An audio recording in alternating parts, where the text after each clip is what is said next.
নীলফামারীর জলঢাকা উপজেলার কাঠালী ইউনিয়নের কাচারি মোড় থেকে হাফিজিয়া পাকা রাস্তা পর্যন্ত সংস্কারে বরাদ্দ ১০ লাখ টাকা, কিন্তু সড়কটির বেহাল দশা, হয়নি কোনো মেরামত কাজ।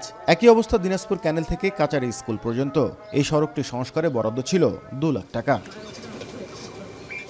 গ্রামীণ অবকাঠামো সংস্কারে ২০২৩-২৪ অর্থ বছরে তৃতীয় কিস্তিতে শুধু জলঢাকায় বরাদ্দ ছিল ৮৬,৬৫,০০০ টাকা, আর সৈয়দপুর এবং কিশোরগঞ্জে ৮৩,৬৫,০০০। তবে স্থানীয়দের অভিযোগ, কোনো কাজ তো হয়নি, এমনকি বরাদ্দের বিষয়েও কিছুই জানেন না তারা। এই রাস্তার মোটামুটি ১-১.৫ বছর ধরে কোনো কাজ সংস্কারের কোনো কাজ হয়নি।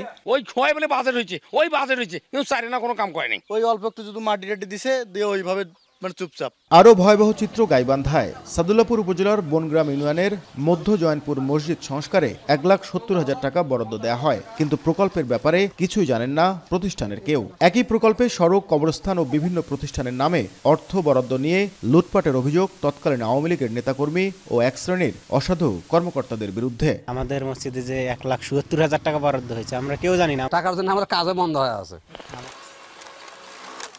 নূর জামে মসজিদ থেকে ফজলুল উলুম মাদ্রাসা পর্যন্ত প্রায় ১.৫ কিলোমিটার সড়ক সংস্কারে ব্যয় করা হয়েছে ২ লক্ষ টাকা, কিন্তু স্থানীয়রা বলছেন আদতে এই সড়কটি মেরামতে কোনো কাজই করা হয়নি।